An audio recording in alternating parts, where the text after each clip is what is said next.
In this video, we're going to look at how FactoryTalk View Machine Edition can be configured to allow management of user security settings at runtime.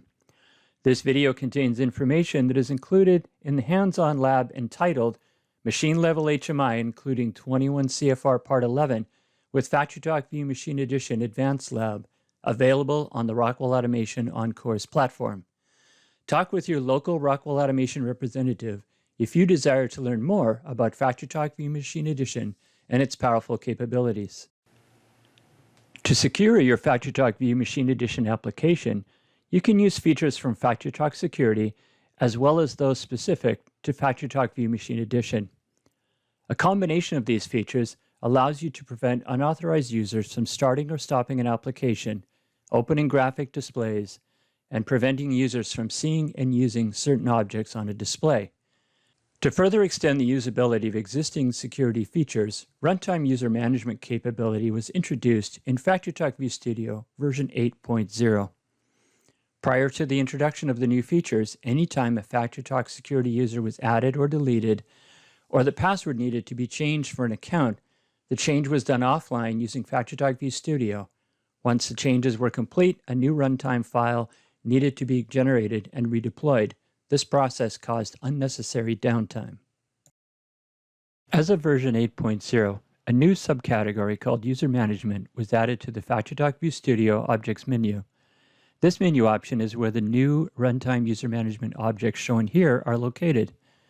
These objects allow security changes such as adding new users, deleting users, changing passwords, and assigning users to groups to be performed while a Machine Edition application is running. Some of the key takeaways to keep in mind when using Runtime User Management are: only FactoryTalk Security and Windows-linked users' accounts and groups can be managed using these buttons.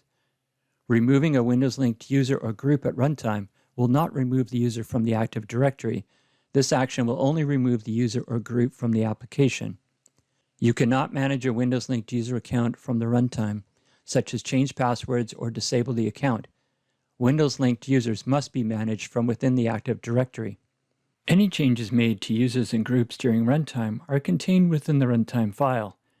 It is highly suggested that the application file be uploaded from the terminal and restored into FactoryTalk View Studio to retain and maintain the user accounts added or security settings modified during runtime.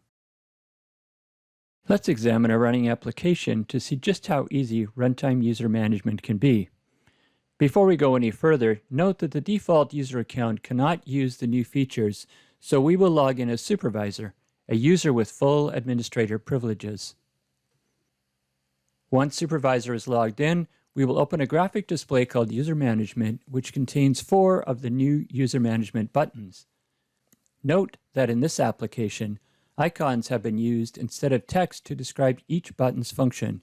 You are free to customize the objects to suit your needs. Our first task will be to create a new user account within our running application. Here, we will use the Add User Group button to add a new FactoryTalk Security user called OP1, along with assigning a password.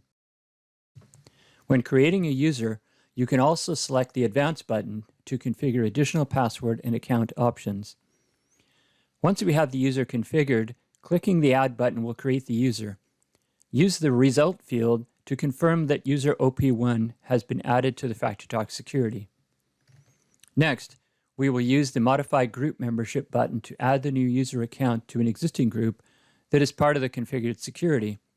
This application uses the following groups: operators, supervisors, and administrators, each with their own unique privileges.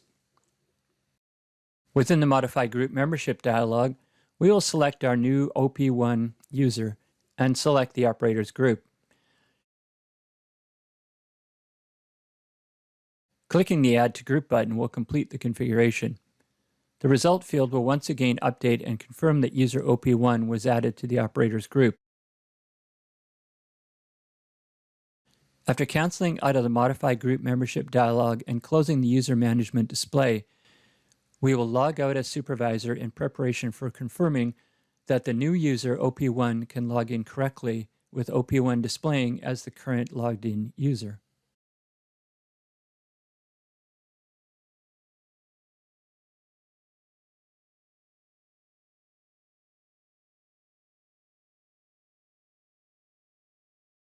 In this part of the demonstration, we will look at changing the password of a user called OP2 while the application is running.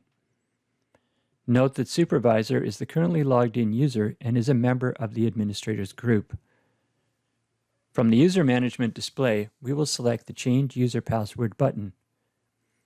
We will then select user OP2 from the list of available FactoryTalk users.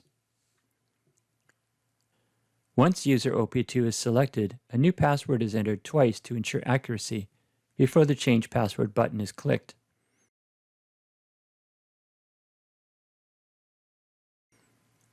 Here we can see that an electronic signature dialog appears. This option ensures that user supervisor enters a comment before the password change can be completed.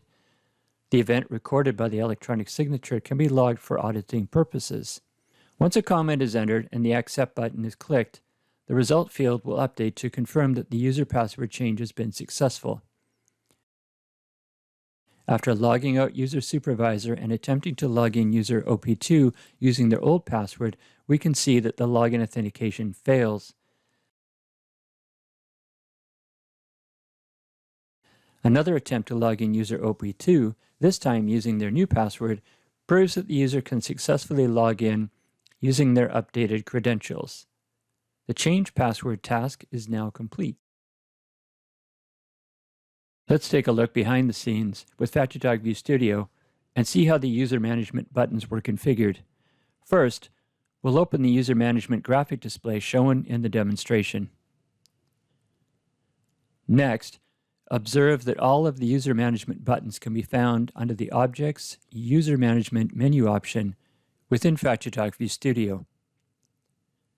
Now, let's take a look at the Change User Password button in more detail.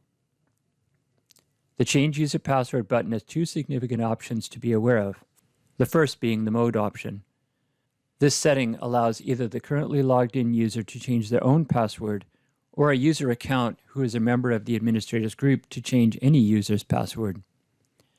In this case, the Change Any User Password Administrative option is selected, allowing our user supervisor, who is a member of the administrators group, to select and change the passwords for any FactoryTalk user within the application.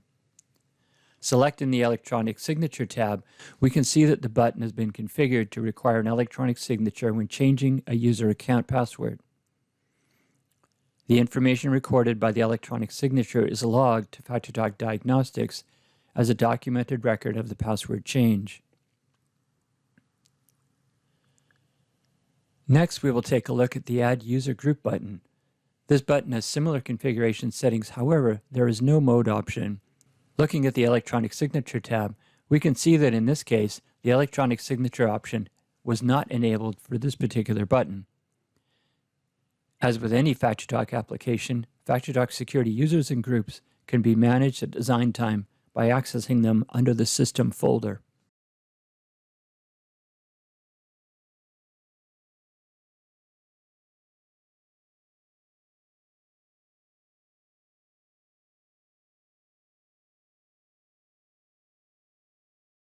Thank you for watching this video.